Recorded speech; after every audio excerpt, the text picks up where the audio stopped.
अगले मॉनसून में तबाही के खदशात ने वज़ीर आज़म नूं आगाह कर दिता गया। वज़ीर आज़म ने कलील मुद्दती ते तवील मुद्दती इकदामात की मंजूरी दे दी। निकासी का निज़ाम ते दरियावां दे बंद 200 दिनां विच ठीक करन दी हिदायत। विफाकी वज़ीर मौसमियाती तब्दीली मुसद्दिक मलिक दी चेयरमैन NTMA नाल न्यूज़ कॉन्फ्रेंस आख्या गुज़श्ता 3 तो 4 सैलाबां विच 4500 तो वध बंदे जां बहक होए। इन्ने लोग तां जंगा विच भी नहीं मरे।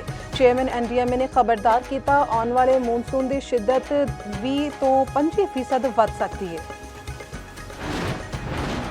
वज़ीर आज़म आज़ाद कश्मीर फैसल मुमताज़ राठौर ने अपनी टीम तश्कील दे दी। आज़ाद जम्मू कश्मीर की 18 रुकनी काबीना ने उहदे दा हल्फ चुक लिया। कायम मुकाम सदर चौधरी लतीफ़ अकबर ने काबीना तो हल्फ लिया।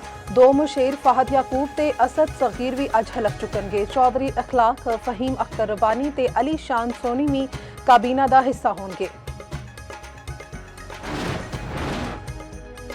सऊदी अरब अहम नॉन नेटो इत्तेहादी करार। अमरीका ते सऊदी अरब के विचकार स्ट्रैटेजिक दिफाई मुआहदे ते दस्तखत। सऊदी अरब $142 अरब का असलहा खरीदेगा। अमरीकी सदर का सऊदी वली अहद एजाज विच अशाइया। अमरीका ते सऊदी अरब विच सिविल न्यूक्लियर डील ते इत्तेफाक। सदर ट्रंप ने सऊदी अरब लई वड्डे दिफाई पैकेज की मंजूरी दे दी। अमरीका सऊदी अरब नूं F-35 तैयारे वेचेगा।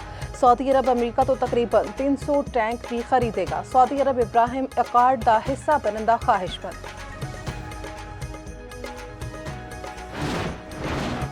पीपल्स पार्टी का मास्टर प्लान कराची की बर्बादी का प्लान है। मास्टर प्लान के नां ते धोखा किया जा रहा है। अमीर जमात इस्लामी कराची मोहम्मद जफर ने आख्या MQM इकतदार विच वफाकी ते सूबाई हुकूमत दे नाल सी। सदर आसिफ अली जरदारी नूं इस्तिसना दिलाउण विच MQM पेश सी।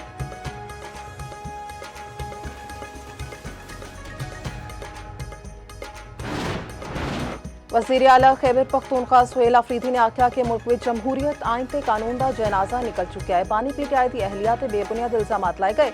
बानी PTI की पैना ते तशद्दुद की मजम्मत करदियां रुकन असम्बली शाहिद खटक ते होर नूं गिरफ्तार करने की कोशिश काबिले मजम्मत है। पुलिस ने गुज़श्ता रात अडियाला जेल के बाहर PTI का धरना खत्म करा दिता।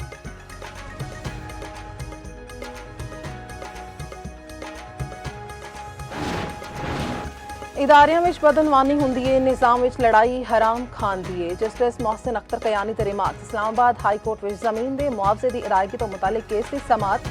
अदालत ने रेवन्यू डिपार्टमेंट को मुतल्लिका दस्तावेजात की जांच करके रिपोर्ट पेश करने का हुक्म दिता। जस्टिस मोहसिन अख्तर कयानी ने रिमार्क दिते CT अपना काम नहीं कर सकता तो FIA नूं भेज दिओ। सरकारी दफातर विच बैठे अफसर तनख्वाह भी लैंदे ने ते रिश्वत भी लैंदे ने।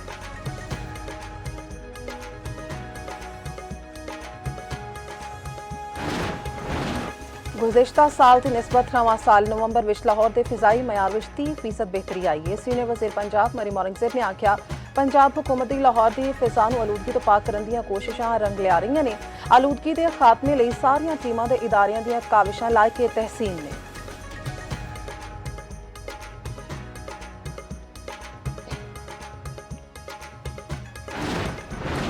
पंजाब हुकूमत का गैर कानूनी मुकीम अफगान शहरियों की इतलाह देने वालियां नूं नकद इनाम देने का ऐलान। वज़ीर इतलात पंजाब असमा बुखारी ने आख्या पंजाब विच गैर कानूनी मुकीम अफगान ते गैर मुल्की शहरियों के खिलाफ ऑपरेशन जारी है। 3 हफ्ते में 6220 अफगान शहरियों नूं वापस भिजवाया गया। मालूमात देने वाले शहरियों का नाम राज विच रखा जाएगा।